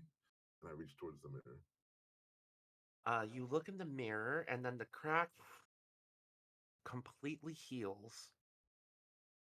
And you look and you feel yourself kind of falling in almost like it's water.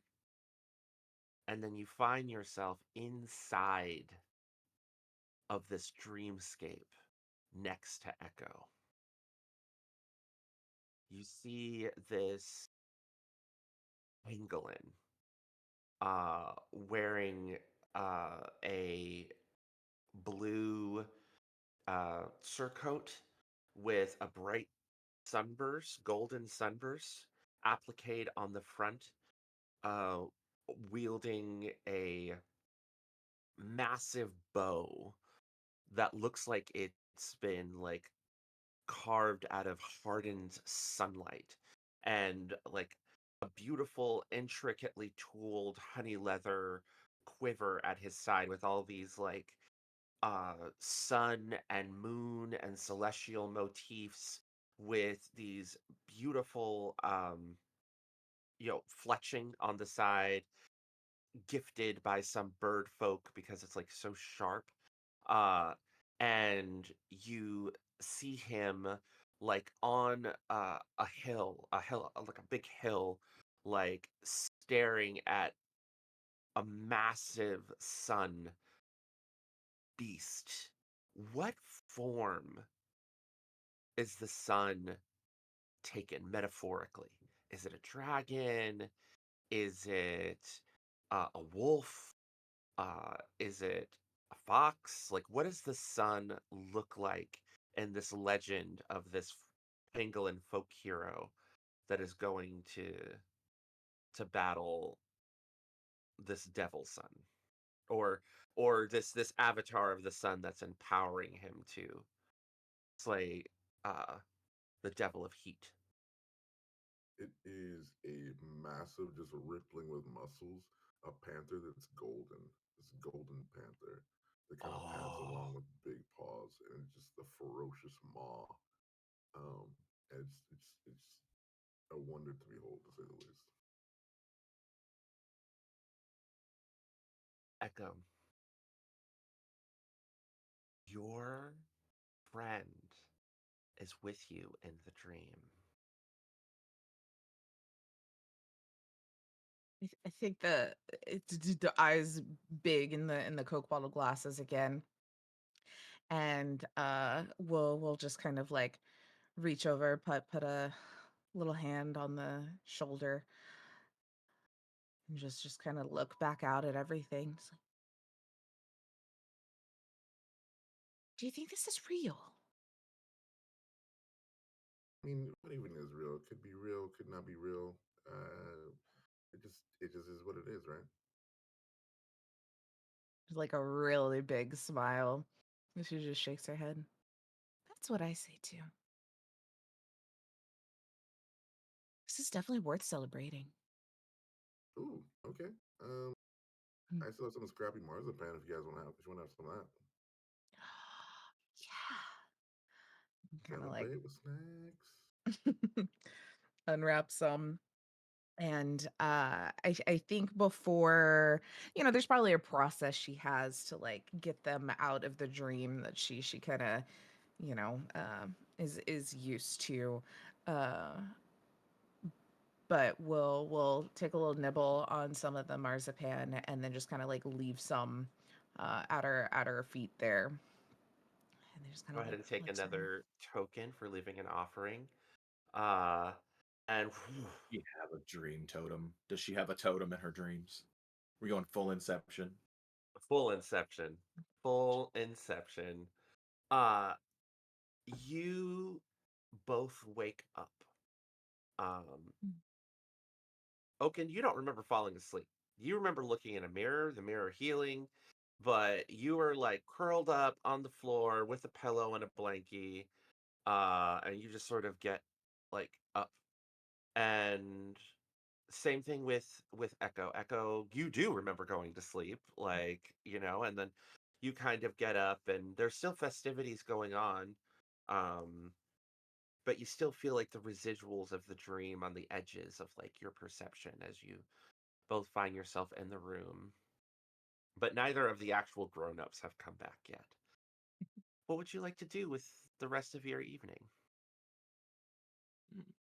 think first she'll kind of look over to mirror, now cracked and broken again, as it was before this moment, and kind of picks it up. I like to think maybe it's like a, because everything else she has is like fancy yet aged and cracked and worn. It looks like one of those like really fancy little hand mirrors that has like the handle and very ornate kind of frame around it. Yeah, yeah.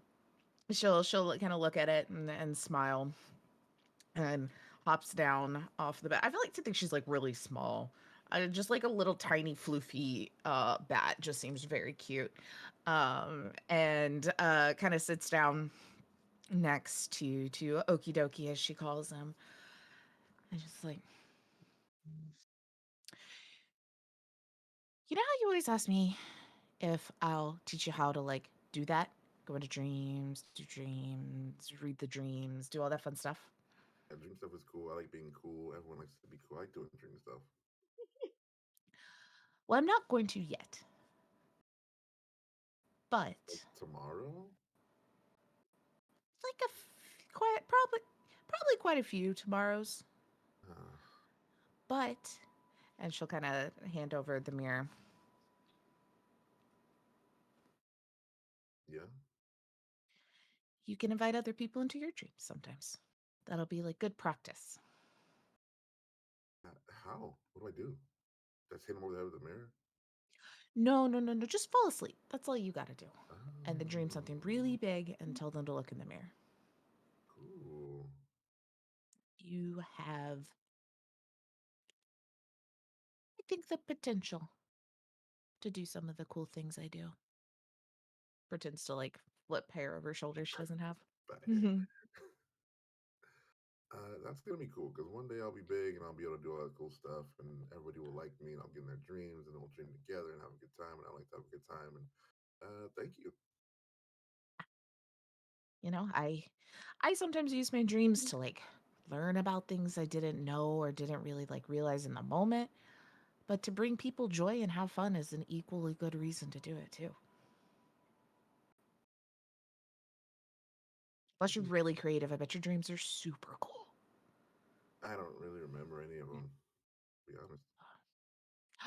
Oh, will dig through her bag again and pulls out a less battered journal. Mhm. Write them down. That's what I had to do. Every time you have a dream, as soon as you wake up, write down everything that you can remember. You never taught me how to write. Uh, that'll be Just step kidding. one. Draw Psych. pictures. Pictures, pictures. Pictures, pictures. So do you do that? Do you like go to bed with the mirror next to your nightstand? Yeah, sure. Okay. Uh, Echo, do you go into Oaken's dream? Yeah, I think there's a bit of pride, a bit of hesitation, but knows that she knows how to like fix if anything goes wild. So you look at the mirror, and slowly but surely the crack heals. You see a portal, and you're drawn in. The first thing that you see is an elaborate, massive labyrinth. Uh-oh. And you're floating above it. In the center of the labyrinth, you see Oaken, um, looking around, worried, with his hand over an intricate ring that you don't recall ever seeing before. It looks serpentine, like intertwined snakes with intricate little scales. And even though you're like high above looking at this labyrinth and seeing him in the center, it's like that dream logic, and you can see like the serpent has like red rubies for eyes, like little tiny rubies that kind of glow with an inner fire. Um, and you see Oaken just sort of like looking as close to worried as you've ever seen them. And whoosh, you're like drawn in and you're like right next to him. And then you see 99 daemons of all different shapes and sizes. Daemons tend to be fish-like and not amphibian, but all different colors and shapes and dispositions, and all of them are angry. All of them have been imprisoned in this place, and all of them are hungering to be released. And you realize that Oaken is the only thing keeping them there.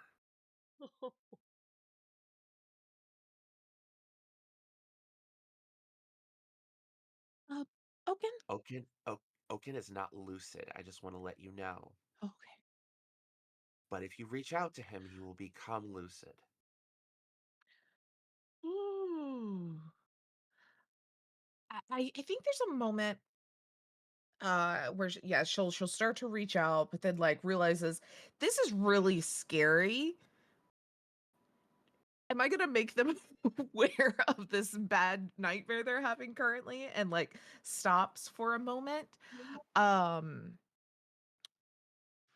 but I have reoccurring dreams, and I You am in a do. dream, and I am a dreamer, and I And think you also have tokens and you also have the standard moves as well. yes, I forgot about standard moves too. Yeah. I think that she reaches out.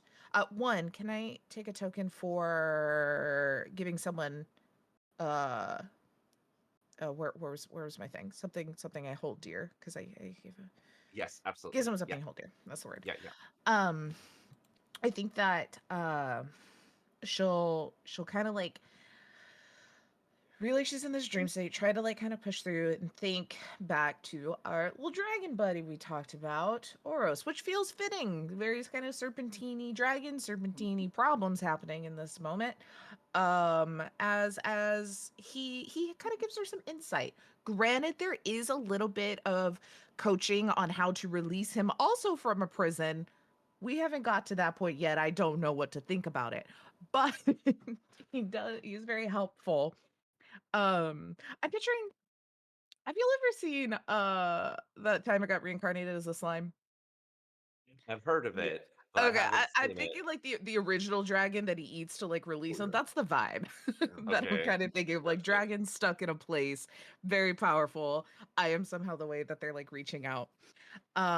And so I think that I would like to, I think just keep someone safe from the Right? difficulties of the world. I think for a moment, I'm not waking up Oaken. I'm just kind of looking at this situation and seeing if there's any sort of insight I can get from Oros here on what is even happening because she is so over her You head in this reach moment. out to Oros, and a manifestation of Oros appears before you in the dreams and says, Echo, your friend holds a powerful relic in his possession. The ring. The ring of 99 vengeful daemons. Stolen from one of my compatriots by the king of the floating mountain. I do not know how he came into the possession of such a dangerous relic, but that is why he does not remember his dreams. He has blocked them from this terror. If you wish, you have the power to take him somewhere else in this realm of dreams. at least for this night, to grant him some peace. I believe in you, Echo. Look within. Gift your friend a true dream.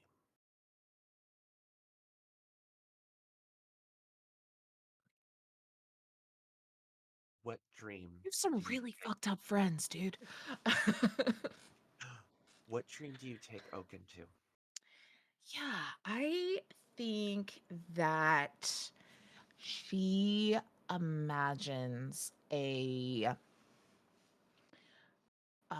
super vivid, super bright kind of world, but one like from a child's eye, which she very much is very close to her inner child still, so kind of reaches in, where it's like the made of candy and bright and fun, and there are so many things, but we are like kind of like up in the clouds, like on the clouds, like big cotton candy floating clouds, kind of looking out over this world that's only like partially created. I think she wants to be able to help him mold this dream together. So marshmallowy. Yeah. Marshmallowy. Uh, Oaken, you snap into lucidity in this wonderful dreamscape that, with your thoughts and your imagination, you and your friend Echo can create. What kind of wonderful dream world do the two of you make that will be ended by sunrise? Mm, I think for Oaken, it's a cottage. It's a very large. It's kind of like House Moving Castle kind of thing. It's like a very large, very magical, very like um special place. And there's a room for everybody. Everybody, all of us get our own rooms. But at the same time, we come together for like meals and to have fun and to talk and like do all kind of weird adventures. And we just kind of it's just us as a found family, just kind of having a safe place to be.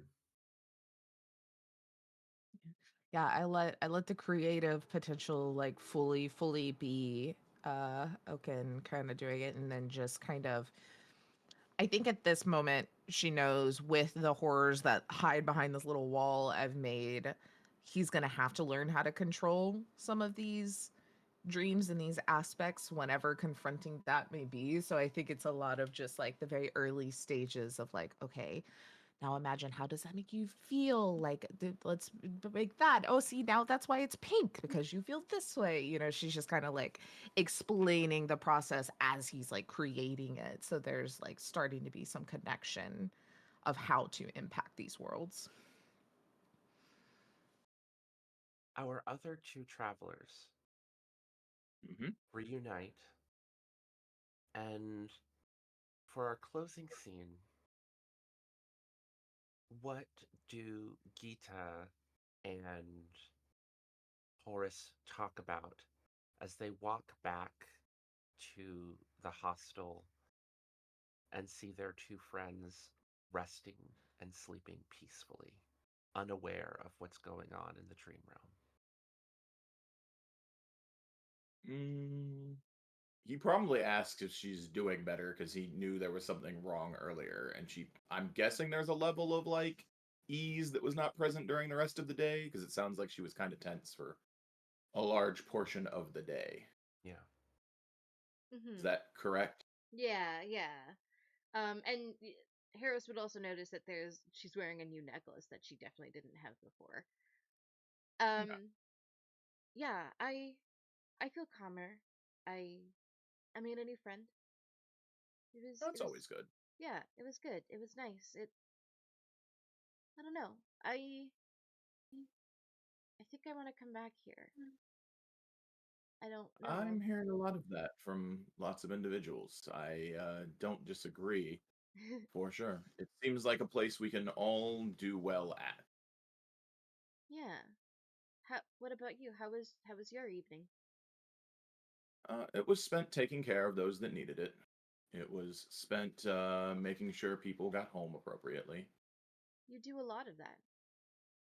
Is there That anything is kind of our you purpose. Well, yes, but is there anything you need? Um, Off the top of my head in this exact moment, no. I had a nice long bath today. That was very convenient and pleasant. I'm glad you got time to recharge. Yes, that was much needed. Hopefully someday you'll dance with me.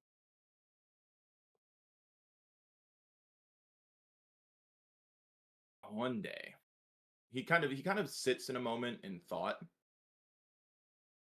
kind of trying to figure out exactly what to make of like some of his thoughts on it. I feel like this is a thing that she randomly throws at you every now and again just to like see if she'll catch you off guard. Just every now and again when it's the two of them, she'll just be like, hopefully someday you'll dance with me. Because I think she's asked many times and you've been like, no. Yeah, he's been like, no, not really. So He, I he think, probably is like he's probably like more contemplative this time and mm, is like just because she did some new dance she clearly was, got through her thing and he has been confronted like four times with random shit that people are like, "Hey, maybe you should do this." And I'm like, "Okay, everyone all of the time in my business." Like so he's probably more contemplative of it, more aware of it in this moment, but he doesn't necessarily commit to anything. yeah, that's super fair. I feel like when she mentions the dancing, her tail kind of just like playfully like thwacks him. Like she's giving off every vibe of like I am poking at you in a very playful way because you also Mhm. seem like you're in a place, and she is poking pointedly but also lightheartedly. Yeah, he is more contemplative about it than he normally is. Mm. So, like, the normal contemplative response he has given in the past is there, but this one seems more like, oh, maybe he is actually thinking about it. She'll take that as The the way fire that it is. the firelight illuminates just enough Mhm. for Gita to be able to see that expression and that hesitation clearly. You take your win, you head inside, and there's a moment where while you're contemplating Horace and thinking, and then we could see the expression and the thoughts. Mhm. Eventually you snap to and follow her. The camera Mhm. pans up above the Sunforge Refuge, into the stars. And with that, we turn in for the evening, and so concludes our journey in Wanderhome. Thank you all so much for coming with me on this journey. You all were amazing. Once again, thank you for the opportunity for letting me to come here and share my passion for this game. If you want more amazing Wander Home goodness in the same expanded heist universe, tomorrow on House of Dreams, around 12:30 Pacific time, 3:30 Eastern time, we will be seeing what happens in another place with other travelers and the holiday after this, keeping things in chronological order. Thank you so much for being a part of a season's O's first interlude.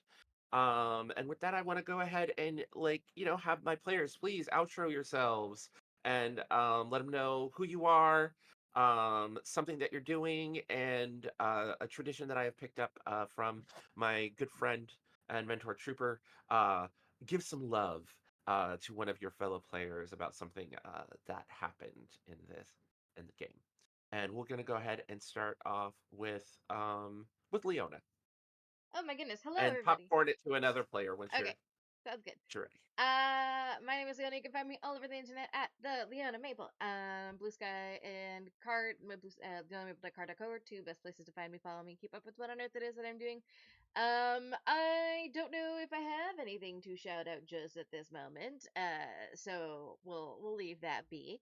Very very happy that I finally got to experience Wanderhome and got to play with you finally. So that was really really awesome. I am gonna shout out two people actually, and it's gonna be Taylor and Mark. I really enjoyed the dynamic between both of these characters, and like they both have a really deep emotional intelligence and maturity despite not acting like it. And it was I really loved seeing like these very insightful thoughts from both of them at different points. So I loved them both. They were both just really really good. It was a really really great time. And I will popcorn it over to Taylor. I am unmuted. Hi, I am Taylor at Tito. On Blue Sky, really though, I'm gonna be honest. With all the social media crashing, I've just not been doing social media, and it's been so nice. But if I have anything to say there, it's there. Um, I also don't have too terribly much going on, except for I will always and forever scream to the heavens, Bloom and Blight. Listen to Bloom and Blight wherever you can listen to your podcast. It's a Girl by Moonlight podcast. I am the director for it. The wonderful and amazing Anna and Kit have been producing it, and it's so good. You will hear familiar voices from Apoc, like Logan, like Candace. And it's such a good time. We're in season 2 right now, and shit's getting real. So if y'all want some like good stuff to binge, please do. Um, Other than that, yeah, you can find me on High Shelf Collective doing mostly just playing video games for funsies offline. So hanging out. But I want to give some love over to Leona. I just love your character in general, but I really appreciate like the vulnerability and emotion that you like put of yourself into your character, and like exploring some of those things there is always like scary and fun, but so heartwarming, and to like share it with us. I really appreciate it. Disney. Who would you like to popcorn it to? Oh, that's right. I get to pick. We'll go to Mark. Hey, what's the word, Bloods and Nerds? It is your 41-year-old non-binary boy, Mark J. Um, Yo, yeah, thanks for tuning into Apocalyptic Unlimited. We're still doing really cool shit on here. We're still uplifting voices of POC. And we just want to say thank you for watching. And also thanks for my cast. It's been a minute since I've played a game. I don't think I've played with all of you at some point, but I don't think Apocalyptic Unlimited has had like a admin come together for a game in a while. Hot Uh, minute. so I just want to thanks for that, and thanks Thank for Hector for putting us together. yeah. That's what I Uh, wanted. once Y'all are my more. people. Yeah, Mhm. yeah. Shit. Having said that, yo, check out my podcast coming out very soon. There's gonna be some new episodes I'm recording. None Shot with Mark J. I've got some really cool guests in line, and I've actually interviewed everyone on this panel, everyone in this game. The only one that didn't come out was Taylor's because I didn't know how to record some shit. But anyway, really cool podcast. I interview people of color about the experiences of culture, race, and the TTRPG space. Um, Check that out wherever you get your podcasts. And for my praise, I'm gonna give Paul shout out to Paul for man, I always find Paul so grounded in his characters and in what's going on. And like, yeah, that's something I always try to aspire to, is to be grounded with the situation going on. So I'm gonna shout out Paul for that. Well, But thanks. that's me. Speaking of Paul, I'm gonna throw Mhm. it to Paul for outros. I've been Paul, the slightly older black person. Now, just slightly older now. Like I'll be back in my 2-year reign here shortly in June. Um, I also, like Taylor, am not doing shit on social media right now, and it is nice. So if you can find me in the Apochromatic Discord or in the HSC Discord if you're looking for me, or other Discords. So if you want to track me down in those places, that's the best place to get in touch with me. Um, outside of that, I'm gonna shoot back to Taylor. I always love playing with Taylor, but I've seen Taylor play a full range of characters, and watching Taylor play somebody who is, I am at like Taylor's character being like, oh, in the real world, I am completely whatever. But once we're in a dream, I'm the adult. And that is a very hard stance to pull off of the idea of I am disconnected in one realm, but I am clearly the expert in the other realm. And that is always really cool to see. Ah, Mhm. yeah, it was epic. Well, Yeah. thank you all so much for joining us. There's more Wanderhome on Sundays over at House of Dreams, and hopefully, if y'all let me, more Wanderhome on Apochromatic Unlimited. But for now, we're heading off and we're settling in for the night. Bye bye.